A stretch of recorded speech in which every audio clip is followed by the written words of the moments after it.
சகேரியாவின் புஸ்தகம் 6ஆம் அதிகாரம் 12-13. அவனோடு சொல்ல வேண்டியது சேனைகளின் கர்த்தர் உரைக்கிறது என்னவென்றால், இதோ ஒரு புருஷன், அவருடைய நாமம் கிளை எனப்படும். அவர் நம்முடைய ஸ்தானத்திலிருந்து முளைத்தெழுப்பி கர்த்தருடைய ஆலயத்தை கட்டுவார். அவரே கர்த்தருடைய ஆலயத்தை கட்டுவார். அவர் மகிமை பொழிந்தவராய் தம்முடைய சிங்காசனத்தின் மேல் விற்றிருந்து ஆளுகை செய்வார். தம்முடைய சிங்காசனத்தின் மேல் ஆசாரியரையும் இருப்பார். இவ்விரண்டிலும் நடுவாக சமாதானத்தின் ஆலோசனை விளங்கும். இந்த ஆன்லைன் மூலமாய் பார்க்கிற பிள்ளைகளுக்கு யூடியூப், இன்னும் டிவியிலே மற்றும் அநேக பார்க்கிற பிள்ளைகள் ஒவ்வொருவரையும் இயேசு கிறிஸ்துவின் நாமத்தில் வாழ்த்தி, இந்த 3வது வாரத்திலே உங்களுக்கு ஒரு விசேஷித்த கிருபை கொடுக்கும்படி கர்த்தர் உங்களை ஆசீர்வதிப்பாராக. சகேரியாவின் புஸ்தகம் 6ஆம் அதிகாரம் 12-13 திரும்ப வாசிக்க கேட்கலாம். அவனோடே சொல்ல வேண்டியது சேனைகளின் கர்த்தர் உரைக்கிறது என்னவென்றால், சேனைகளின் கர்த்தர் உரைக்கிறது என்னவென்றால், இதோ ஒரு புருஷன் அவருடைய நாமம் கிளை எனப்படும். அவர் தம்முடைய ஸ்தானத்தில் இருந்து முளைத்தெழும்பி கர்த்தருடைய ஆலயத்தை கட்டுவார். அவரே கர்த்தருடைய ஆலயத்தை கட்டுவார். அவர் மகிமை பொருந்தினவராய் தம்முடைய சிங்காசனத்தின் மேல் வீற்றிருந்து ஆளுகை செய்வார். தம்முடைய சிங்காசனத்தின் மேல் ஆசாரியராயும் இருப்பார். இவ்விரண்டின் நடுவாக சமாதானத்தின் ஆலோசனை விளங்கும்.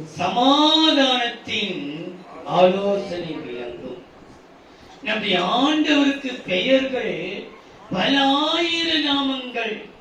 நான் சொல்கிறது போல அவருக்கு எத்தனையோ நாமங்கள். இங்கே சொல்லப்பட்டிருக்கிற வார்த்தை ஆண்டவராகிய இயேசு கிறிஸ்துவிலேயே சொல்லப்பட்டிருக்கிறது. ஆண்டவர் சொன்னார், தம்முடைய சரீரமாகிய ஆணைக்கு குறித்து இதை இடித்து போடுங்கள், 3 நாளிலே எழுப்புவேன் என்று சொன்னார். 3ஆம் உயிரோடு எழுப்பினார். சமாதானத்தின் தேவன் ஆளுகை செய்வார். ஆசாரி நமக்கு பரிந்து பேச பிரதான ஆசாரியராகிய இயேசு கிறிஸ்து. ஆகையினாலே இந்த வசனம் ஆண்டவராகிய இயேசுவையே, இயேசுக்கு என்ன பெயர் கொடுக்கப்பட்டிருக்கிறது? இதோ ஒரு புருஷன், அவருடைய நாமம் கிளை எனப்படும். என்னப்படுமா? கிளை. கிளைகளோடு, இலைகளோடு, கனிகளோடு, அவர் மெய்யான திராட்சை செடி. நாம் எல்லாம் கொடிகள்.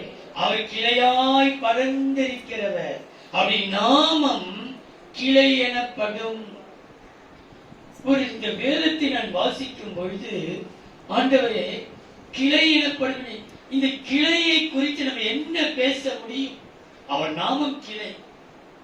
அந்த நாமத்திலே என்ன பேச போகிறேன்? எனக்கு நீங்க தாங்கப்பா, வெளிச்சத்தை தாங்கப்பா, வார்த்தையை தாங்கப்பா என்று கேட்டுக் கொடுக்கிற வழியிலே எனக்கு தேவன் ஒரு 5 குறிப்பு. கிளை என்றால் நான் மரக்கிளைகளை நான் சொல்ல போறதல்ல. ஒலிவை கிளைகள், திராட்சை கிளை, அந்த கிளையை நான் சொல்ல போறது இல்லை. இன்றைக்கு கர்த்தர் இங்கே போடப்பட்டிருக்கிறது அவருடைய நாமம் கிளை. இதே வார்த்தை சகேரியா 3ஆம் அதிகாரம் 8ஆம் வசனத்தை பாருங்கள். இப்போது பிரதான ஆசாரியனாகிய யோசுவாவே, நீ கேள். உனக்கு முன்பாக உட்கார்ந்திருக்கிற உன் தோழரும் இவர்கள் அடையாளமாய் இருக்கிற புருஷர், இதோ கிளை எனப்பட்டவராகிய என் தாசனை நான் வர பண்ணுவேன். கவனியுங்கள், சகேரியா 3ஆம் அதிகாரம் 8ஆம் வசனத்திலே, இப்போதும் பிரதான ஆசாரியனாகிய யோசுவாவே நீ கேள், நீ கவனித்து கேள், உனக்கு முன்பாக உட்கார்ந்திருக்கிற உன் தோழரும் கேட்க கடவர்கள். இவர்கள் அடையாளமாயிருக்கிற புருஷர். இவர்கள் அடையாளம், உங்களுக்கு ஒரு அடையாளமாயிருக்கும் புருஷர். இதோ கிளை எனப்பட்டவராகிய என் தாசனை நான் வரப்பண்ணுவேன். கவனிக்க, கிளை எனப்பட்ட என்னுடைய தாசன். வசனம் சொல்கிறது, நீர் என் தாசன். ஆகையினாலே இந்த 2 வசனத்திலேயும் கிளை எனப்பட்ட ஒரு நாமம், ஆண்டுடைய நாமம் இயேசு கிறிஸ்து. கிறிஸ்து என்னால் அபிஷேகிக்கப்பட்டவர், மேசியா, அவர்தான் அபிஷேகநாதர். கிறிஸ்து, இயேசு, யெகோவா, இருக்கிறவர், இருந்தவர், வருகிறவர், இப்படி யெகோவா ஷம்மா, யெகோவா, இப்படி பல நாமங்கள் அவருக்கு. இஸ்ரவேலின் தேவன், அதிசயமானவர், நித்திய பிதா, சமாதான பிரபு, எத்தனையோ நாமங்களிலே இது ஒரு நாமம். என்ன நாமம்? கிளை எனப்படும் நாமம் அவருக்கு இருக்கிறது. இந்த நாமம் உள்ளவர், இந்த கிளை என்கிற நாமத்தினாலே நமக்கு என்னதான் நன்மை நடக்கப் போகிறது? வருஷத்தின் கடைசி நான் அடுத்த வாரம் முடிக்கப் போகிறோம். இந்த கிளை எனப்பட்டவர் எருசலேம் ஜெப சபைக்கும் இந்த ஆன்லைன் மூலமாய் பார்க்கிற இந்த பிள்ளைகளுக்கும் கிளை என்னும் நாமம் என்ன செய்யும் என்கிறதை நான் சுருக்கமாய் சொல்லி முடிக்கப் போகிறேன். யாருக்கு இந்த கிளை என்னும் நாமம் எப்படிப்பட்டவர்களுக்கு எந்த ஆசீர்வாதத்தை கொடுக்கும் என்கிறதை உங்கள் இருதயத்திலே பதிக்கும்படி, ஒரு பாடத்தை சொல்லிக் கொடுக்கும்படி, எதையோ ஒரு பிரசங்கத்தை மேல தட்டி பேசி கத்தி கூச்சல் பட்டு நிறுத்தி விடாதபடிக்கு, உங்க மனதில் பதியும்படிக்கு இந்த கிளை என்னும் நாமம், இந்த நாமத்தினாலே நமக்கு என்ன கிடைக்கும்? அது இந்த கிளையின் நாமம் யாருக்கு விசேஷமா கிளை நடப்பிக்கும் என்கிறது சொல்லி நாம் முடிக்கும். முதலாவதாக லேவியராகமம் 23ஆம் அதிகாரம் 40ஆம் வசனம். முதல் நாளிலே, லேவியராகமம் 23ஆம் அதிகாரம் 40ஆம் வசனம். முதல் நாளிலே அலங்காரமான விருட்சங்களின் கனிகளையும், கவனியுங்கள், அலங்காரமான விருட்சங்களின் கனியையும், பேரீச்ச ஓலைகளையும், தழைத்திருக்கிற விருட்சங்களின் கிளைகளையும், விருட்சங்களின் கிளை, எல்லா விருட்சங்கள், ஆப்பிள், திராட்சை, ஒலிவ எண்ணெய், இங்கே சொல்லப்பட்டிருக்கிற எல்லா விருட்சங்களின் கிளைகளையும் ஆற்றலரிகளையும் கொண்டு வந்து உங்கள் தேவனாகிய கர்த்தருடைய சந்நிதியில் 7 நாளும் மகிழ்ச்சியாயிருங்கள். வருஷந்தோறும் 7 நாள் கர்த்தருக்கு இந்த பண்டிகையை ஆசரிக்க கடவீர்கள். இது உங்கள் தலைமுறை தோறும் செல்ல வேண்டிய நித்திய கட்டளை. 7ஆம் மாதத்தில் அதை ஆசரிக்க வேண்டும். நான் இஸ்ரவேல் புத்திரரை எகிப்து தேசத்திலிருந்து புறப்பட பண்ணின போது அவர்களை கூடாரங்களில் குடியிருக்க பண்ணினதை உங்கள் சந்ததியார் அறியும்படிக்கு 7 நாள் கூடாரங்களிலே குடியிருக்க கடவீர்கள். இஸ்ரவேலில் பிறந்தவர்கள் எல்லாரும் கூடாரங்களில் வாசம் பண்ண வேண்டும். நான் உங்கள் தேவனாகிய கர்த்தர் என்று சொல் என்றார். கவனியுங்கள், இங்கே போடப்பட்டிருக்கிறது விருட்சங்களின் கிளை என்று சொல்லப்பட்டிருக்கிறது. எல்லா விருட்சங்களின் கிளைகள். அப்போ ஆண்டவருடைய பெயர், அவர் எல்லா விருட்சங்களின் கிளையா இருக்கப்படுகிறார். இன்றைக்கு நீங்க பார்த்திருக்கீங்கன்னா பல கோயில்களிலே, இந்துக்களின் கோயிலாம் இங்க இந்த அப்படியே கொத்து கோயிலெல்லாம் கட்டுவாங்க, பார்த்துருக்கீங்களா? அந்த என்ன சொல்லிட்டு வாழை தோரணத்துல அப்படி ஒரு பேரிச்சம்புத்தா தொங்கும், அந்த வாழையில அந்த குருத்தோலை தொங்கும், இப்படி பல்வேறு காரியங்கள் தொங்கிக் கொண்டிருக்கும். இங்கே போடப்பட்டிருக்கிறது, இஸ்ரவேல் ஜனங்கள் அதை மகிழ்ச்சியோடு, இந்த வசனத்தில் போடப்பட்டிருக்கிறது, மகிழ்ச்சியோடு செய்ய வேண்டும். விருட்சங்களின் கிளைகள், விருட்சத்தின் கிளைகள் நமக்கு மகிழ்ச்சி கொண்டு வருமா? இன்னைக்கு ஆண்டவராக இயேசு கிறிஸ்து இந்த பிறப்பு மாதத்திலே நாம் எல்லாரும் துக்கமுகமாய் இருக்கக்கூடாது என்பதற்காக விருட்சங்களின் கிளையாக வெளிப்படுகிறார். எப்படிப்பட்ட இந்த விருட்சங்களின் கிளைகள் நம்மை மகிழ்ச்சி உண்டாக்கும். எதை உண்டாக்கும்? எப்படியோ நீங்க மகிழ்ச்சி 7 நாள் பண்டிகை கொண்டாடுவதற்கு எல்லாத்தையும் 20ஆம் தேதி ரொம்ப மகிழ்ச்சி தான். கடைக்கு போறதும் வருத்தம் எல்லாம் செய்யறதும் ஒரு மகிழ்ச்சி 2 நாள் செய்கிறது. ஆயுள் சேர்க்க துக்கத்தோடு இருக்கிறீர்கள். ஆனால் கர்த்தர் கிளை என்னும் நாமம் உள்ளவர் உங்களை மகிழ்ச்சியாக வைக்கிறார். ஏன் தெரியுமா? விருட்சங்களின் கிளைகளே மகிழ்ச்சியை கொண்டு வருமா? நீங்கள் வாசித்து பாருங்கள். யாருக்கு இந்த மிகுந்த மகிழ்ச்சியை இந்த விருட்சத்தின் கிளையாகிய நாமம் உள்ளவர் கொடுக்கிறார் பாருங்கள். நெகேமியா 8ஆம் அதிகாரம் 15, 14, 17.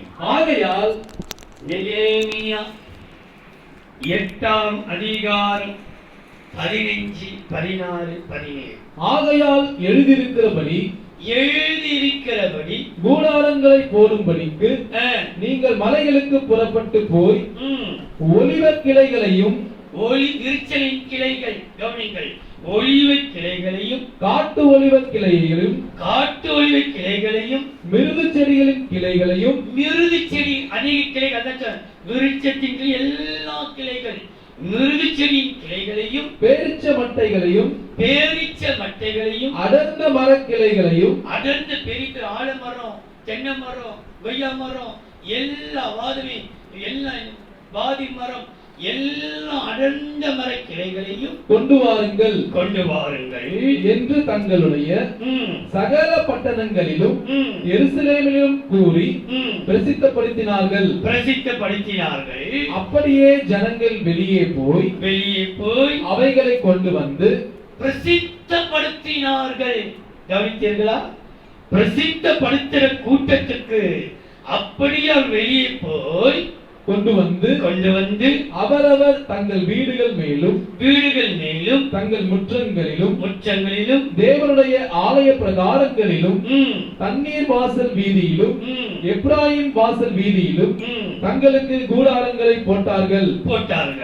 இந்த பிரகாரமாக சிறையிருப்பிலிருந்து திரும்பி வந்தவர்களின் சிறையிருப்பு, துக்கம், பாடு, போராட்டம், பிரச்சனை, வறுமை, கஷ்டம், எவ்வளவு நாள் விருட்கள் எல்லாம் சிறையிருப்பிலிருந்து வந்தவர்கள் சபையார் எல்லாரும் கூடாரங்களை போட்டு கூடாரங்களில் குடியிருந்தார்கள். இப்படியே நூனின் குமாரனாகிய யோசுவாவின் நாட்கள் முதல் அந்நாள் மட்டும் இஸ்ரவேல் புத்திரர் செய்யாதிருந்து இப்பொழுது செய்தபடியால் மிகுந்த சந்தோஷம் உண்டாயிருந்தது. இந்த சந்தோஷம் சாதாரண சந்தோஷம், என்ன சந்தோஷமா? மிகுந்த சந்தோஷம் உண்டாயிற்று. விருட்சங்களின் கிளை எனப்படுகிறவர் பிரசித்த பண்ணுகிறவர்களுக்கு அவருடைய நாமத்தை என்ன சொல்லப்படுது? பிரசித்தம் அப்படின்னா எனக்கு செய்தார், எனக்கு அதிசயம் செய்தார், எனக்கு அற்புதம் செய்தார், நீங்க வாருங்கள். மேய்ப்பர்கள் தங்கள் கேள்விப்பட்டதை பிரசித்த பண்ணினார்கள். தாவீது பிறந்திருக்கிறார் என்று பிரசித்த பண்ணினார்கள். பிரசித்தம் பண்ணின மக்களுக்கு மிகுந்த சந்தோஷத்தை கொடுத்தது எது? விருட்சத்தின் கிளை என்கிற நாமம். ஆண்டவராகிய இயேசு கிறிஸ்து தான் கிளை எனப்பட்டவர். இன்னைக்கு இந்த கிளை என்னும் நாமம் விருட்சத்தின் கிளையாய் நின்று பிரசித்தப்படுத்துகிறவர்களுக்கு மிகுந்த சந்தோஷம். இன்னைக்கு ஒருத்தர்கிட்ட கூட உன் ஃப்ரெண்ட்ஸுங்க கிட்ட கூட ஆண்டவரை பத்தி சொல்ல. சில வேளையிலே போன வார்த்தை தம்பி சுரேஷ் கூட என்னோட பேசினா, அவங்க அப்பாவோட மருத்துவமனைக்கு அவருக்கு நான் என்ன பார்க்கிறான். ஐயால் சொல்லுகிறேன், அவர் இன்றைய பாஸ்டர் நான் ஆண்டவரை ஏற்றுக்கொண்டு 10-12 வருஷமா இருக்கிறேன், இன்னும் ஒரு ஃப்ரெண்டு கூட நான் இயேசுவை பத்தி சொல்லவே இல்லை. ஆனா ஒன்னே ஒண்ணு, நான் இந்த பழக்க வழக்கங்களை கண்டுபிடிச்சு என்னை டீம் லீடர் மேனேஜர் எல்லாரும் கேட்டு, நீ என்னப்போ நீ இங்குதான், நீ கிறிஸ்தவ மாறிட்டியா, நீ கிறிஸ்தவனா என்று அவர் கேட்டார்கள். நீ கிறிஸ்தவ பின்ப அப்போது நான் பதில் சொல்லல அவருக்கு நான் கிறிஸ்தவன்ட்டு அப்படின்னு சொல்லி, ஆமா நான் கிறிஸ்தவன் அப்போது நான் அவருக்கு நான் சொல்லலை. நான் அப்படி வேற பேசி அப்ப இன்னைக்கு நம்ம ஃப்ரெண்ட்ஸுங்க கிட்ட கூட ஆண்டவரை பத்தி நான் ஏற்றுக்கூட நம்ம சொல்லத்தே இல்லை. உன் ஃப்ரெண்ட்ஸுகளோடு சேர்ந்து நீ எவ்வளவோ குமான அடிக்கிற, அவங்க போற காட்டி நீ உன்னை விட்டு போட்டுற. ஆனா ஒரு நாளா அவங்க உன் பக்கம் நீ கொண்டு வர பிரயாசம் எடுத்திருக்கிறியா? உன் வாழ்க்கையிலே மிகுந்த சந்தோஷத்தை நீ காண வேண்டும் என்றால், இந்த விருட்சத்தின் கிளை எனப்பட்டவர் உனக்கு மிகுந்த சந்தோஷத்தை கொடுக்க வேண்டும் என்றால், நீ சேர்ந்து ஒரே ஒரு சின்ன காரியம், அவருடைய நாமத்தை நீ பிரஸ்தாபம் பண்ணு, அவருடைய நாமத்தை பிரசித்த செய், அவருடைய நாமத்தை மக்களுக்கு சொல்லு. ஒரு நாள் ஒருத்தன் கஷ்டப்படும், உன் ஃப்ரெண்ட்ஸ் கஷ்டம், நீ ஒரு நாள் சர்ச்சைக்கு வந்து பார். உன் பிரச்சனை குடும்பத்து பிரச்சனையா இருக்கிற, அவன் சொல்லுவான் நீ ஏன் பிரச்சனை, உன் பிரச்சனை, ஏன்னா உன் பிரச்சனை அவனுக்கு எல்லாம் நீ காட்டிக்கிற, ஆண்டவரை பத்தி நீ காட்டவே இல்லை, உன் பிரச்சனை தான் எல்லாத்தையும் சொல்லி இருக்கிற. ஆனா தேவ பிள்ளையே, நம்ம பிரச்சனையை பார்க்கிறோம், அவருடைய நாமத்தை நீ பிரஸ்தாபப்படுத்துவாயானால், பிரசித்தப்படுத்துவாயானால், அந்த விருட்சங்களின் கிளை என்னும் நாமம் உள்ளவர் உனக்கு மிகுந்த சந்தோஷத்தை தருவார். இயேசுவின் பிறப்பிலே மிகுந்த சந்தோஷம். ஏனென்றால் தேவ பிள்ளையே, இந்த கிறிஸ்துமஸ் சந்தர்ப்பம் கிடைக்கும்னா நான் பேசும் சில காரியங்களை, அதில் ஒன்று ஞானிகள் சாஸ்திரிகளுக்கு வெளிப்பட்டது. யூதாவுடைய ராஜா பிறக்கிறார் பெத்லகேமிலே, உங்களுக்கு இந்த வால் நட்சத்திரம் உங்களுக்கு வழிகாட்டும். ஞானிகள் அவர்கள், சாஸ்திரிகள் அவர்கள். ஆகையினாலே தங்கள் ஞானத்தை பெற்றோடு நட்சத்திரம் போய்கொண்டே இருக்கிறது, ஞானிகள் புறப்பட்டு வந்து கொண்டே இருக்கிறார்கள்.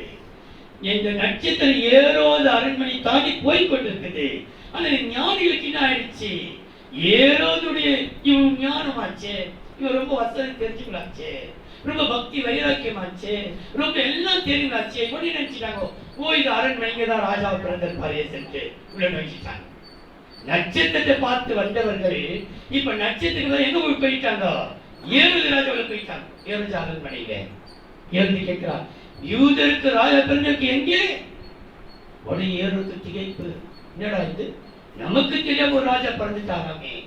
நயவஞ்சகமாய் பேசி, இல்ல நீங்க வெற்ற போய் தேடி பாருங்க, அவரை பார்த்துட்டு எனக்கு வந்து சொல்லுங்க. போனாங்க, ஏமாற்றப்படை அரண்மனைக்கு போய் ஏமாற்றப்படைந்து போனார்கள். ஆனா திரும்ப நட்சத்திரம் போய் கொண்டே இருக்குது. அதை பார்த்து பிள்ளைகளுக்கு வணங்கி கொண்டார். ஆனா ஒன்று, இவருடைய துணிகரத்தினாலே, இந்த சாஸ்திர ஞானத்தின் துணிகரத்தினாலே அப்பாவி குழந்தைகள் கொல்லப்பட்டது. இயேசு பிறந்த அந்த நாளில் 2 வயது உள்ள பிள்ளைகளெல்லாம் வெட்டி சாயுங்கள் என்று சொல். உன்னை ஒரே ஒரு துணிகரம், உன்னை ஒரு துணிவி நிமித்தம் அநேக அப்பாவி குழந்தைகள் அநியாயமாய் மறித்து போனது. காரணம், உனக்கு இருக்கிற ஞானம். எனக்கு எல்லாம் தெரியும், எனக்கு எல்லாம் தெரியும், எனக்கு எல்லாம் தெரியும். உனக்கு ஒண்ணுமே தெரியல. ஆனா தெரிஞ்சு கொண்டிருந்ததுனால தான் அப்பாவி குழந்தைகள் அநியாயமாக கொல்லப்பட்டது. என் பிள்ளையே, இன்னைக்கு நம்முடைய வாழ்க்கையே விருட்சல் கிளை எனப்பட்டவர். நம்முடைய துணிகரமோ, நம்முடைய பாவமோ, நமக்கு எல்லாம் நினைச்சிடாதே. உங்களுடைய அன்பு நிமித்தம், தாழ்மை நிமித்தம், பொறுமை நிமித்தம் காணப்படு. உன் துக்கத்தெல்லாம் கர்த்தர் மாற்றி மிகுந்த சந்தோஷி கற்றுக் கொள்ளவராகிறார். அல்லேலூயா. கிளை எனப்பட்டவர் அந்த நாமம் உனக்கு மிகுந்த சந்தோஷம் கொடுக்கும். ஆனா நீ என்ன செய்ய வேண்டுமா? கர்த்தரை பிரசித்தப்படுத்த. உனக்கு ஞானம் இருக்குது, ஐயோ எனக்கு இதெல்லாம் சொன்னா எப்படி அப்படி அதே. ஆனா மேய்ப்பர்களுக்கு வார்த்தை நிச்சயமா. இதோ உங்களுக்கு மிகுந்த சந்தோஷம் செய்தி அறிவிக்கிறேன். துணிகளிலே சுற்றி பரிசுத்தவான்களின் நீதிகள் முன்னணியிலே எத்தனை ஆய்வு ரகசியம் இருக்குது. சுற்றி கிடைத்திருக்க காண்பீர்கள். இதுவே உங்களுக்கு அடையாளம். அவங்க பேத ஞானி இல்லையே, சொன்னதெல்லாம் அப்படியே நம்புறாச்சே, எந்த கேள்வி கேட்கறது இல்லையே, குருட்டால் குருடு அப்படியே போனார்கள். போயிலே இருக்கிறாங்க. எந்த அரண்மனை கிட்ட போல எங்கே போல ஆண்டவனுக்கு ஒரு அடையாளத்தை சொல்லிட்டா போவோம். பரிசையை முடிக்க போயிடும். கர்த்தர் சொல்லிட்டார், நிச்சயம் செய்வார். குருட்டு தனமா இங்க ஓடாம அங்க ஓடாம இந்த செய்யாம அந்த செய்யணும் ஒண்ணுமே செய்யாம அவன் காட்டு நேரா போனாங்க. பிரகாசம் ஒரு குழந்தை கத்தியில் இருக்கு. எங்க முன்னணியில மாட்டு தொய்வத்தில தெருவிலே அடையாளம். குழந்தைகள்லாம் பனிக்கட்டு உள்ள இருக்கும். ஆனா இந்த குழந்தை உள்ள இல்ல, வெளியே நடுவோட்டில் இருக்க முன்னணியில. அதை பார்த்து சாஸ்திரமாக வேண்டார்கள். மெய்ப்பர்கள் ஆசீர்வதிக்கப்பட்டிருக்கிறார்கள். மிகுந்த அப்படின்னாலே நமக்கு இருக்க ஞானம் இல்லை, நமக்கு அறிவு இல்லை. கர்த்தருடைய வார்த்தை பிரசித்தப்படுத்துங்கள். பிரசித்தப்படுத்துகிற கூட்டத்திற்கு மிகுந்த சந்தோஷத்தை கொடுப்பார். யார்? கிளை என்னும் நாமம் உள்ளவர். எந்த கிளை? விருட்சத்தின் கிளை. உனக்கு மிகுந்த சந்தோஷம். இரண்டாவதா ஏசாயாவின் புஸ்தகம் 2ஆம் வசனம்.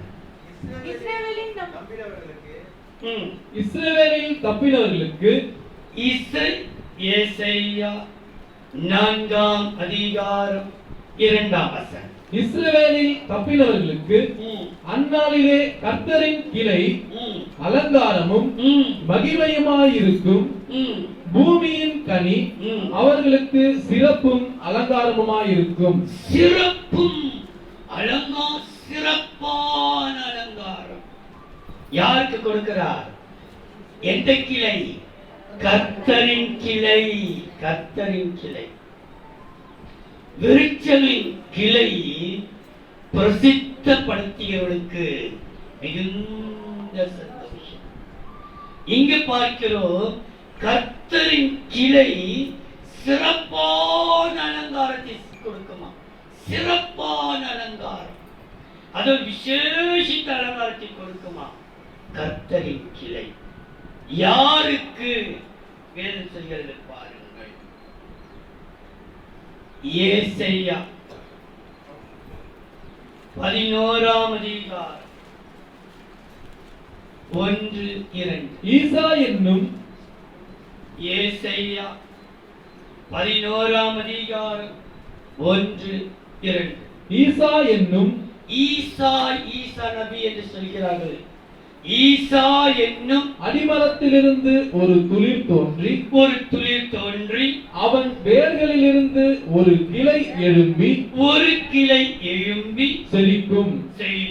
ஞானத்தையும் உணர்வையும் அருளும் ஆவியும் ஆலோசனையும் பலனையும் அருளும் ஆவியும் அறிவையும் கர்த்தருக்கு பயப்படுகிற பயமும் அருளும் ஆவியும் ஆகிய கர்த்தருக்கு பயப்படும் பயம். கர்த்தரின் கிளை சிறப்பான அலங்காரமாய் நம்மை மாற்றுமா. யாரைனா? தேவ பயம் உள்ளவர். எப்பொழுதுமே தேவனுக்கு, என்னோடு தேவன் இருக்கிறார், அந்த ஒரு பயம். நீ எந்த இடத்தை தனியே போன, இங்க இருந்து வெளியூர்ல போய் பெங்களூர்ல போனாலும் என்னோட யார் இருக்கிறது? இங்க குடும்பம் இருக்குதோ இல்லை, என்னோட யார் வருது? இங்க பார்க்காத சினிமாவை பெங்களூர்ல யாருமே பார்க்கன்னு பார்த்தா அது யார் பார்க்கிறாரு? இங்க பாட்டில் தொடாம இங்க எல்லாமே எங்கேயோ யாருமே பார்க்கல. பாட்டில் தொட உன்னொரு கண்கள் பார்த்து கொண்டே இருக்கிறது. கிறிஸ்துமஸ் நாட்களே ஒரே வெளிச்சு குடிச்சு பாட்டில் சில பேருடைய எண்ணங்கள் தோன்றும். சும்மா தான் குடிச்சுதான் பார்க்கலாமே. சின்ன ஆசை சில பேருக்கு. தொட்டா தாயினா, பார்த்தா தாயினா, செய்தா தாயினா, சின்ன ஆசைகள். ஆனா அதுல ஒரு ஆவிக்குரிய ஒரு வசனம் உண்டு. சவுலிடத்திலே கர்த்தர் சொல்ற அமைதியை பார்த்து, குழந்தைகளை கூட விட்டு வைக்காதே. எனக்கு ஆச்சரியமா இருந்துச்சு. ஆண்டவர் குழந்தைகளை கூட கொல்ல சொல்றாரு ஆண்டவர். குழந்தைகள் அல்ல, குழந்தை தனம் போல. நீ சில பேருக்கு சின்ன சின்ன தொட்டாயின்னா, பார்த்தாயின்னா, உட்கார்ந்தாயின்னா, இப்படி போனாயின்னா அதுல ஒரு தப்பில்லை. இந்த குழந்தை தனத்தை கூட கர்த்தர் இருக்கிறார். ஆகையினாலே கர்த்தரின் கிளை தேவ பயம் உள்ளவர்களுக்கு சிறப்பான அலங்காரம். நான் எதுக்கு இந்த அலங்காரம் சொல்றேன் பாருங்கள். எசேக்கியேல் 31ஆம் அதிகாரம் 8-9. தேவனுடைய வனத்தில் உள்ள கவனியுங்கள். எசேக்கியேல் 31ஆம் அதிகாரம் 9ஆம் வசனம். தேவனுடைய வனத்தில் உள்ள கேதுருக்கள், தேவனுடைய வனத்திலுள்ள கேதர்கள் அதை மறைக்க கூடாதிருந்தது. மறைக்க கூடாதிருந்தது. தேவதாரு விருட்சங்கள், தேவதாரு விருட்சங்கள் அதன் கொப்புகளுக்கு சமமானதல்ல. அர்னோன் மரங்கள் அதன் கிளைகளுக்கு நிகரல்ல. நிகரே இல்லை அந்த கிளைகளுக்கு. கர்த்தரின் கிளைகளுக்கு அது நிகரே அல்ல. தேவனுடைய வனத்தில் உள்ள, தேவனுடைய வனம் கர்த்தரின் கிளை, தேவனுடைய வனத்தில் உள்ள ஒரு விருட்சமும் அலங்காரத்திலே அதற்கு ஒப்பல்ல. அலங்காரத்திற்கு மற்றவர்களுக்கு நமக்கு ஒப்பல்ல. மற்றவர்களை பார்க்கிறோம் நம்ம அழகா விசேஷித்தவர்களா ஒப்பல்ல. அதன் கிளைகளின் திரளினால், அதன் கர்த்தரின் கிளைகளின் திரளினால் அதை அலங்கரித்தேன். தேவனுடைய வனமாகிய, கவனி திரும்ப, தேவனுடைய கிளையாகிய வனமாகிய ஏதேனின் விருட்சங்கள் எல்லாம், ஏதேனில் இந்த விருட்சங்கள் எல்லாம் அதன் பேரில் பொறாமை கொண்டன. அதன் பேரிலே உன்னை பொறாமைப்படுகிற அளவுக்கு உன்னை சிறப்பான அலங்காரம் பண்ணி விடுவாராம். சிறப்பான அலங்காரம். அதுக்காக எல்லாம் மையகிய திருச்சி அந்த அலங்காரத்தை நான் சொல்லல. அழகான அலங்காரமா கர்த்தரை மாற்றி வச்சிருவார். சிறப்பான தேவ நம்மை அலங்கோலமா வைக்க மாட்டாராம். ஆவிக்குரிய வாழ்க்கையில கூட சிறப்பான மற்றும் புறம் ஏதேனில் இருந்தால் விருட்சம் கூட புறம். முதலில் தோட்டம் ஏதேனின் தோட்டம். ஏதேனில் இருக்கிற விருட்சங்களே பொறாமைப்படுகிற அளவுக்கு. அப்படின்றால் முந்தின ஜனங்களை பார்க்கிறோம், பிந்தின ஜனங்கள் வல்லமையா இருக்கிறதை பார்த்து ஏதே தோட்டத்தில் பொறாமைப்படப்படுகிறது. புரியுதா உங்களுக்கு? முந்தின விசுவாச வாழ்க்கையை பார்க்கிறோம், பின்னாடி வந்து ஒரு கூட்டம் பின்னாடி வந்து சேர்ந்துங்க, அதனுடைய பிரகாசத்தை கண்டு ஏதே தோட்டமே பொறாமைப்படும். என்னம்மா இவ்வளவு வல்லமையா இப்பதான் வந்துச்சீங்க? ஆண்டு அஞ்சு ஒரு வருஷம் கூட இல்ல, இன்னும் வர்ஷிப், இன்னும் ஜெபம், இன்னும் இன்னும் ஆசீர்வாதம் அவங்க செய்திலாம் நடக்குது. எல்லாம் முந்தின அநேகர் பின்னிராயும், பின்னிர அநேகர் முந்தின. அப்படி பொறாமைப்படுகிற அளவுக்கு நான் சொல்லல, வசனம் சொல்ல. ஏதேனின் விருட்சத்தின் கிளைகள் கூட பொறாமைப்பட்டதாம். யாரை பார்த்து? புதிதா இருந்திருக்கிற கிளையை கண்டு.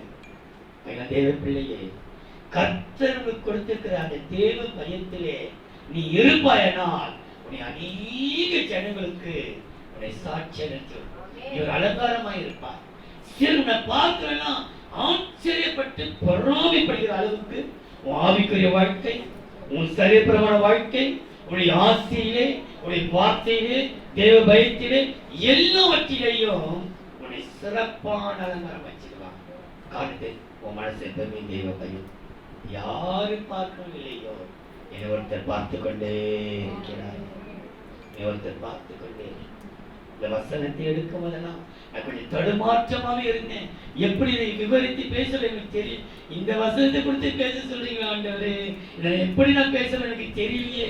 அது கிறிஸ்துமஸ் நாள், பண்டிகை நாட்கள்லாம் நீ பயப்படாதே, ஏதாவது சொல்ல அந்த வார்த்தை கொடுக்கிறீரே. ஆனால் சொன்னார், என் பிள்ளைகள் தேவ பயத்தோடு வாழ்வதற்கு கர்த்தன் கிளையின் நாமம் அவர்களை சிறப்பான அலங்காரமாக மாற்றும்.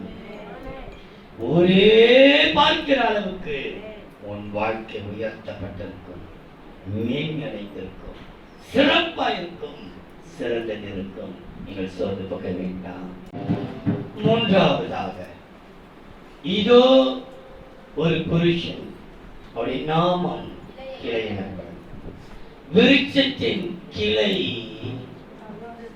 உனக்கு மிகுந்த சந்தை கொடுக்கும். யாருக்கு? கர்த்தரின் கிளை சிறப்பான அலங்காரமாய் உன்னை மாற்றும். தேவ பயம். மூன்றாம், எரேமியாவின் புஸ்தகம் 23ஆம் அதிகாரம் 5-6. இதோ எரேமியா 23ஆம் அதிகாரம் 5-6. இதோ இதோ நாட்கள் வரும் என்று கர்த்தர் சொல்லுகிறார். நாட்கள் வரும் என்று கர்த்தர் சொல்லுகிறார். அப்பொழுது தாவீதுக்கு ஒரு நீதியுள்ள கிளையை, நீதியுள்ள கிளை, கவனிங்கள், நீதியுள்ள கிளையை எழும்ப பண்ணுவேன். எழும்ப பண்ணுவேன். அவர் ராஜாவாய் இருந்து தாவீதின் சந்ததியில் பிறந்தவர் இயேசு கிறிஸ்து. அதான் சொல்கிறேன், நீதியுள்ள கிளை எழும்பும். அவர் ராஜாவாய் இருப்பார். ஞானமாய் ராஜரீகம் பண்ணி, ஞானமாய் ராஜரீகம் பண்ணி பூமியிலே நியாயத்தையும் நீதியையும் நடப்பிப்பார். அவர் நாட்களில் யூதா ரட்சிக்கப்படும். யூதா துதிக்கிற ஜனங்கள் ரட்சிப்பை பெற்றுக்கொள்வார்கள். ரட்சிக்கப்பட்டவர்களுக்கு இந்த நீதியுள்ள கிளை ரட்சிக்கப்படுகிறவர்களுக்கு, ரட்சிக்கப்பட்டவர்களுக்கு, இவர் ரட்சிக்கப்பட போகிறவர்களுக்கு நீதியுள்ள கிளை இஸ்ரவேல் சுகமாய் வாசம் பண்ணும். சுகமாய் வாசம் பண்ணும். ரட்சிக்கப்பட்டவர்களுக்கு, அது ரட்சிக்கப்பட போகிறவர்களுக்கு இந்த நீதியுள்ள கிளை சுகமாய் வாழ வைக்குமா?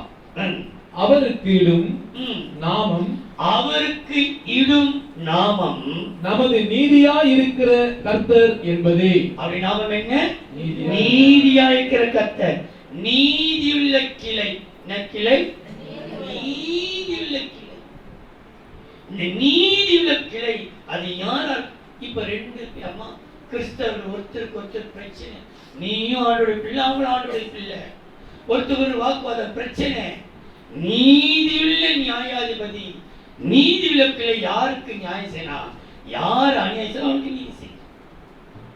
அதனால நீங்க எல்லாத்தையும் செய்து, நீங்க சில பேரை பார்த்தீங்களா, அவங்கள மானாவே பேசிடுவாங்க, மானாவே செய்திருவாங்க, தூக்கிடுவாங்க. கடைசியா ராத்திரி ஆண்டவரே பண்ணி தெரியாம பேசினது. ஆண்டு சொல்வாரு, நீ என்ன பேசலையே மன்னிக்க மன்னிக்க, நீ யார பேசின அவங்ககிட்ட போய் மன்னிக்க, நீ என்ன பேசவில்லை என்கிட்ட மன்னிக்கிட்டேன்னு அர்த்தம். நீ யாருக்கிட்ட சண்டை போட்ட அவங்ககிட்ட போய் மன்னிக்கல, அவரு உங்களுக்கு நீங்க. இந்த நீதியுள்ள கிளை உன்னை சுகமாய் வாழ வைக்கும். யார் அப்படி செய்கிறார் பாருங்கள். 33ஆம் அதிகாரம் ஏசாயா 15-14. நீதியாய் நடந்து செம்மையானவைகளை பேசி இடுக்கண் செய்வதால் வரும் ஆதாயத்தை வெறுத்து, நீதியாய் நடந்து, கவனிக்கிறீர்களா?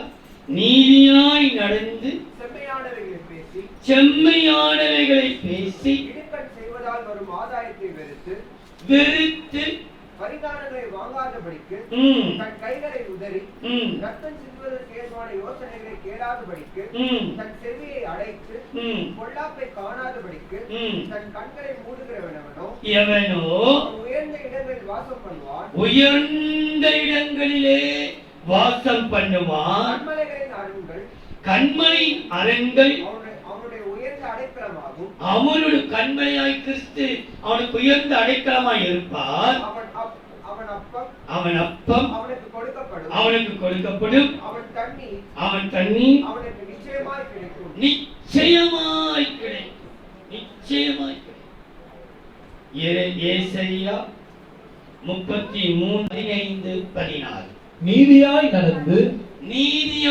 நடந்து செம்மையானவைகளை பேசி இடுக்கண் செய்வதால் வரும் ஆதாயத்தை வெறுத்து, பரிதானங்களை வாங்காதபடிக்கு தன் கைகளை உதறி, ரத்தம் சிந்துவதற்கு தான யோசனைகளை கேளாதபடிக்கு தன் செவியை அடைத்து பொல்லாப்பை காணாதபடிக்கு தன் கண்களை மூடுகிறவன் எவனோ அவன் உயர்ந்த இடங்களில் வாசம் பண்ணுவான்.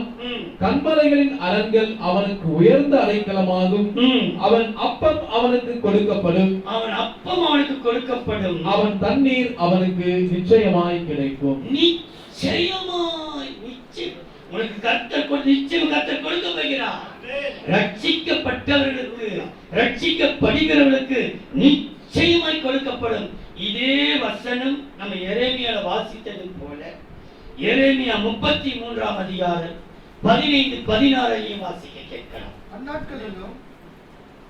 அந்நாட்களில் எரேமியா 33ஆம் அதிகாரம் 15-16. அந்நாட்களிலும் அக்காலத்திலும் தாவீதுக்கு நீதியின் கிளையை முளைக்க பண்ணுவேன். தாவீதுக்கு நீதியின் கிளையை எப்படி எரேமியால வாசித்தோமோ 23:5-6, அது இங்க பார்க்கிற எரேமியா 33:15-16. தாவீதுக்கு நீதியுள்ள கிளையை முளைக்க பண்ணுவேன். நீதியுள்ள கிளையை முளைக்க பண்ணுவேன். அவர் பூமியிலே நியாயத்தையும் நீதியையும் நடப்பிப்பார். இதேதான் ஏசாயாவில் போலவே நீதி நியாயத்தை நடப்பிப்பார். அந்நாட்களில் யூதா ரட்சிக்கப்பட்டு, கவனிங்க, யூதா ரட்சிக்கப்பட்டவர்களுக்கு இந்த கிளை என்னும் நாமம் சுகமாய் வாழ வைக்குமா. ரட்சிக்கப்படும். எருசலேம் சுகமாய் தங்கும். எருசலேம் திரும்ப பாருங்கள், எருசலேம் ஜனங்கள் சுகமாய் தங்கும். அவர் எங்கள் நீதியாய் இருக்கிற கர்த்தர் என்பது அவருடைய நாமம். நீதியின் கிளை ரட்சிக்கப்படுகிறவர்களை சுகமாய் வாழ்விக்கும். உன்னை கதற வைப்பதற்காக அல்ல, கண்ணீர் சிந்துவதற்காக அல்ல, நீ போராட்டம் பண்ணுவதற்காக அல்ல, உன் தரித்திரத்தை நீ வாழ்வதற்காக அல்ல, காலமெல்லாம் கண்ணீர் அல்ல. நீதியுள்ள கிளை ரட்சிப்பை காத்துக் கொள்கிறவர்களுக்கு, ரட்சிக்கப்பட்டவர்கள் தங்கள் நியாயமாய் பேசி கொடுமை விட்டு விலகி நிச்சயம் உனக்கு கொடுக்கப்படும் நீ விரும்பினது. ஆனா நீ எப்படி நடக்கணும்? ஒரு ரட்சிப்பை காத்து. ரட்சிப்பை காக்கிறவர்களுக்கு நீதியுள்ள கிளை சுகமாய் தங்க வைக்கும். நீ அறிந்து தெரியவே மாட்ட. அலசடிப்பட்ட பழப்பு இங்கே அங்கே ஓடி ஓடி ஓடி இந்த அலைச்சலே இருக்காது. அலசடிப்பட்ட வாழ்க்கை இருக்காது. எருசலேம் சுகமாய் தங்கும். ஏன் தெரியுமா? நீதியுள்ள கிளை ரட்சிப்பை காத்துக் கொள்கிறவர்களுக்கு சுகமாய் வாழ வைக்கும். நான்காவது யோவேல் 1ஆம் அதிகாரம் 7ஆம் வசனம். என் திராட்சை செடியை அடித்து. யோவேல் 1ஆம் அதிகாரம் 7ஆம் வசனம். என் திராட்சை செடியை அடித்து என் அத்திமரத்தை உரித்து அதன் பட்டையை முற்றிலும் தின்று போட்டது. அதன் கிளைகள் வெண்மையாயிற்று. வெண்மையான கிளை. என்ன கிளை? வெண்மை, பரிசுத்தம். வெண்மையான கிளை. கிளை என்னும் நாமம் உள்ளவர் வெண்மையான். ஆளுடைய பேர் என்ன? வெண்மையும். எங்க கதாசனம்? உன்னத பாட்டுல ஒருத்தர் சங்கீதம், ஒருத்தர் உன்னத பாட்டு. எடுத்து வாசிங்களே.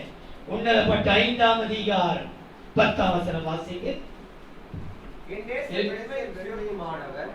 என் நேசர் வெண்மையும் சிவப்புமானவர் 10,000 பேர்களில் வெண்மையானவர். என் கிளை வெண்மையான கிளை. யாருக்கு இந்த வெண்மை வெளிப்பட? பரிசுத்தம். நான் பரிசுத்தரா இருக்கிறது போல அப்போ வெள்ளையோட தான் நம்ம சேரும்.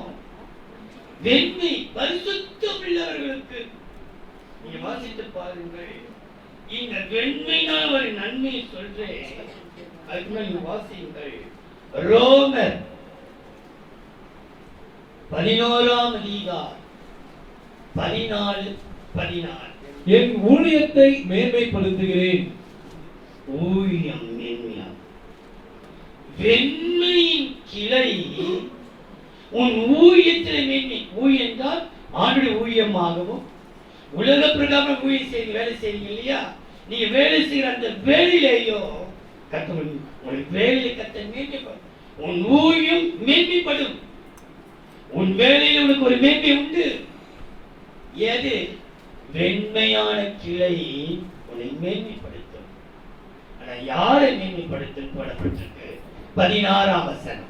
மேலும் முதற் பலனாகிய மாவாவது, கவனியுங்கள், ரோமு 11ஆம் அதிகாரம் 16ஆம் வசனம். அதாவது பரிசுத்தமாயிருந்தால் பிசைந்த மா முழுவதும் பரிசுத்தமாயிருக்கும். பரிசுத்தமாயிருக்கும். வேறானது பரிசுத்தமாயிருந்தால், வேறானது பரிசுத்தமாயிருந்தால் கிளைகளும் பரிசுத்தமாயிருக்கும். கிளைகளும் பரிசுத்தம். உனக்கு உன்னுடைய ஊழியம் மேன்மையா இருக்க வேண்டும் என்றால், உன் வேலையை நீ மேன்மையா இருக்க வேண்டும் என்றால், நீ இருக்கும் இடத்திலே நீ மேன்மையா இருக்க வேண்டும் என்றால், நீ பரிசுத்தம். கிளை வெண்மையானது, நீ வெண்மையாயிரு. அவர் பரிசுத்தம் இல்லை. நான் பரிசுத்தராயிருக்கிறது போல நீங்களும் பரிசுத்தவான்களாய் இருக்கும்படிக்கே நான் மற்றவரை மற்ற ஜனங்களுக்கு உங்களை பிரித்தெடுத்த கர்த்தர். பிரித்த நான் பரிசுத்தராயிருக்கிறது போல. ஆகையினாலே இந்த வெண்மை என்கிற கிளை பரிசுத்தமாய் வாழ்கிறவர்களுக்கு மேன்மையான ஊழியத்தை வச்சிருக்கிறார். மேன்மையான உத்தியோகத்தை வைத்திருக்கிறார். மேன்மையான ஒரு உயர்வை வைத்திருக்கிறார். நீங்க இருக்கிற இடத்திலேயே கர்த்தரை மேன்மைப்படுத்த வைக்கிறார். ஆகையினாலே இந்த வெண்மை நீங்கள் கேளுங்க. ஆண்டவரே, கிளை என்னும் நாமம் வெண்மையின் கிளை என்னை பரிசுத்தப்படுத்தி மேன்மையான உயிரை தரும். கடைசியா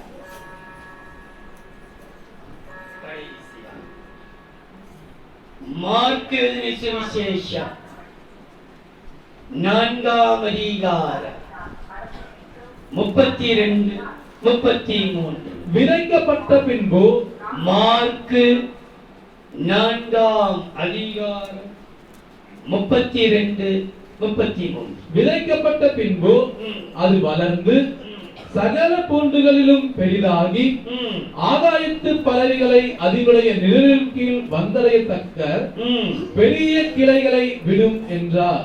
பெரிய கிளை, என்ன கிளை? பெரிய விருட்சத்தின் கிளை, கர்த்தரின் கிளை, நீதியின் கிளை, வெண்மையின் கிளை எப்படப்பட்டிருக்கிறது? நம்ம தேவன் எல்லாரை பார்க்கிறோம் மகா பெரியவர். சாலமோனிலும் பெரியவர், தேவாலயத்திலும் பெரியவர். எல்லா தேவர்கள் சொன்னாலும் அவர்களை பார்க்கிலும் பெரியவர். பெரிய கிளை. இந்த பெரிய கிளையை குறித்து வேதம் சொல்கிறது. மத்தேயு 24ஆம் அதிகாரம் 32 33. அத்திமரத்தினால் ஒரு உவமை கற்றுக்கொள்ளுங்கள். மத்தேயு 24ஆம் அதிகாரம் 32 33. அத்திமரத்தினால் ஒரு உவமையை கற்றுக்கொள்ளுங்கள். அதிலே இளங்கிளை தோன்றி, இளங்கிளை, இந்த கிளை பெருசா மாறப்போது, இளங்கிளை தோன்றி துளிர்விடும் போது பொழுது வசந்த காலம் சமீபமாயிற்று என்று அறிவீர்கள். மகளே, உனக்கு ஒரு வசந்த காலம் காத்துக் கொண்டிருக்கிறது. வசந்த காலமாய் மாறப்போகிறது. உனக்கு ஒரு வசந்த காலம் பக்கத்தில் இருக்குது. நீ நினைச்சிட்டு இருக்கிற எனக்கு எப்போ விடியற் காலம் வரும்? நீ விடியற் காலத்தை எதிர்பார்த்து கொண்டிருக்கிற. உனக்கு ஒரு வசந்த காலத்தை கற்றுக் கொடுக்க போகிறார். உனக்கு ஒரு வசந்த காலம் உண்டு. அப்படியே இவைகளை எல்லாம் நீங்கள் காணும் போது அவர் சமீபமாய் வாசல் அருகே வந்திருக்கிறார் என்று அறியுங்கள். உன் வாசல் கிட்ட வந்திருக்கிறார். உனக்கு ஒரு வசந்த காலத்தை கொடு. உன் காலம் எப்படி இருக்கும் நினைக்காதே. இந்த மாசத்தை முடிக்கின்ற 9 நாட்களில் வசந்த காலமாய் கர்த்தர் மாற்ற வேண்டும். வசந்த காலமாய் மாறப் போகிறது. ஏன் தெரியுமா? அந்த விதை சின்ன விதை தான். எப்படி பெரிய இருக்குமா? கடுகு சின்னது. வாழ்க்கையிலே விதை என்கிற வசனம் மாத்திரம் உன் உள்ளத்தில் இருக்கவனால், உன் உள்ள வசனத்திலேயே நிரம்பி இருக்குமானால், அந்த வசனம் தான் உனக்கு ஒரு வசந்த காலத்தை கொடுக்கும். உனக்கு ஒரு வசந்த காலம் உண்டு. பயப்படாதே. ஆண்டவரே, இந்த பெரிய கிளை வசந்த காலத்தை உருவாக்குமா? யாருக்கு? வசனத்திலே, வசனத்தின்படி நடக்கிறது. விதை சின்ன விதையா இருந்தாலும் அந்த சின்ன வசனம் தான் அதை வசந்த காலமாய் மாற்றி. ஆகையினாலே உங்கள் வசனத்தை நீங்கள் மனப்பான் என தொடர்ந்து இந்த 1 மாத காலமாக வசனம், ஜெபம், தேவ பயம் இதையே கர்த்தருக்கு ஞாபகப்படுத்திக் கொண்டே இருக்கிறார். ஆகையினாலே வசனத்தின்படி நடக்க பிரயாசம் நடப்பது. இரவும் பகலும் வசனத்தை தியானிங்கள். மகளே, என் மகனே, உனக்கு ஒரு வசந்த நான் காத்துக் கொண்டிருக்கிறேன். அன்பின் தெய்வமே, நன்றியோடு மெய் சோதரிக்கிறோம், மெய் துதிக்கிறோம். இதை காண்கிற, இதை பார்த்துக் கொண்டிருக்கிற ஒவ்வொரு மீதும் கர்த்தரை கலந்து அமரட்டும் ஐயா. ஒரு புருஷன், அவர் நாமம் கிளை எனப்படும். விருட்சத்தின் கிளை மிகுந்த சந்தோஷத்தை கொடுக்கும். கர்த்தரின் கிளை, ஆண்டவரே, எங்களுக்கு வேண்டியதெல்லாவற்றையும், எங்களுடைய வாழ்க்கையிலே எங்கள் காணாத காரியங்கள் எல்லாவற்றையும் காணும்படி வைக்கப்படுகிறதையா. எங்களுக்கு ஒரு வசந்த காலம் இல்லையா என்று, விடிவு காலமே இல்லையா, வருஷம் ஆரம்பிச்சு இப்படியே போகிறது. கிறிஸ்துமஸ் வரப்போகிறது, நியூ இயர் வரப்போகிறது. நான் என்ன செய்ய போகிறேன் என்று கலங்கிக் கொண்டிருக்கிற இந்த பிள்ளைகளை கர்த்தரை கண்ணோக்கி பார்ப்பீராக. ஒரு சிலை கண்ணோக்கி பார்ப்பீராக. ஓ ரவக்கராதி சந்துல வருது, ரவக்கராதி தாதுல வருது, ரவக்கராதி சந்துல வருது, தாது ராதி ரிக்காரா தாதுல வருகிற வக்கராதி, சந்துல வருகிற வக்கராதி, தாதுல வருகிற வா. என் பிள்ளைகளே, உங்களுக்கு ஒரு வசந்த காலத்தை நான் ஏற்படுத்தி வைத்திருக்கிறேன். நீ பட்ட மரமல்ல. இந்த வருஷம் ஆரம்பித்து நீ பட்ட மரமாகவே இந்த தினம் வரைக்கும் இருந்து கொண்டிருக்கிறாய்.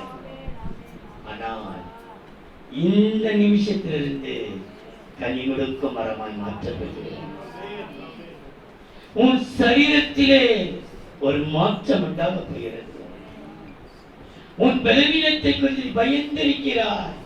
அந்த பயத்தை நான் நீக்குகிறேன். உன் சரீரம் சகலத்துக்கு ஆயத்தமாய் இருக்கிறது. நீ பயப்படாதே. நீ கர்ப்பவதியாகி ஒரு பிள்ளை பெற்றெடுக்கக்கூடிய கனி கொடுக்கிற மரமாய் உன் சரீரத்தை பலப்படுத்தி இருக்கிறேன். நீ பலவீனப்பட்டவள் அல்ல என் மகனே, நீ பலவீனப்பட்டவன் அல்ல. உன்னை பலத்தால் இடைகட்டிக் கொண்டிருக்கிறேன். உன் கண்ணீர் நிறைந்த வாழ்க்கையை வசந்தகலமாய் மாற்ற உன் தேவனால் முடியும். நீ ஆராய்க்கும் தேவனால் முடியும். உன் தேவனால் மாற்ற முடியும். உன் கண்ணீரையும், உன் கதறுதலையும், உன் வேதனையையும் நான் அறிந்திருக்கிறேன். நீ கனி கொடுக்கிற மரமாக, பூத்து குலுங்குகிற ஒரு மரமாக, அநேக பொறாமைப்படுகிற அளவுக்கு அலங்காரமோடு வைக்கப்படுகிறேன். உன் முதிர் வயதிலேயும் நீ கனி தந்து பசுமையும் புஷ்டியுமாய் இருப்பாய். என் பிள்ளையே, நீ சஞ்சலப்படாது.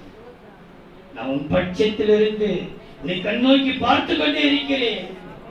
நான் உன்னை மறக்கவில்லை. உன் கூடவே நின்று கொண்டிருக்கிறேன். நீ எங்கே போனாலும் எங்கே வந்தாலும் எதை செய்தாலும் நான் உன் கூடவே இருக்கிறேன். நம்மை விட்டு விலகவே இல்லை, உன்னை கைவிடவே இல்லை. என் கரத்தின் நிழல் உன்னை மூடி மறைத்துக் கொண்டிருக்கிறது. என் நிழல் உன்னை தொடர்ந்து கொண்டே இருக்கிறது. உன் பின் தொடர்ந்து கொண்டே இருக்கிறது. நீ என்னுடையவன், நீ என்னுடையவள். சகலத்தை செய்து முடிப்பேன். என் கிருபை மாத்திரம் பற்றி கொண்டது. தாது இரக்கம் இல்லவன் எப்படி ஒவ்வொருவரை தொட்டு நீ ஆசீர்வதி. டிவி மூலமாய் பார்க்கிறவர், யூடியூப் மூலமாய் பார்க்கிறவர், ஆண்டவருக்கு உட்கார்ந்து கொண்டிருக்கிறவர்கள் அனைவரும் மீது கர்த்தரை கருணை வரட்டும். என் மீது கிளை வீசட்டும். கிளைக்கு கீழே நாங்கள் வந்து நிற்கிறோம் ஆண்டவரே. நீங்களுக்கு வந்து நிற்கிறோம். இந்த கிளைகள் அடர்த்தியா இருக்கிறதே, நாங்கள் நீங்களுக்கு வந்து நிற்கிறோம். எங்கள் கண்ணீரை பாருங்க, எங்கள் துக்கத்தை பாருங்க, எங்கள் போராட்டத்தை பாருங்க, எங்கள் அவமானத்தை பாருங்க, எங்கள் நிந்தையை பாருங்க. எனக்கு விடுதலை தான். இந்த நாமத்தை மையப்படுத்திக் கொள்ளுங்கள். இயேசுவின் நாமத்தில் பிதாவே, ஆமென்.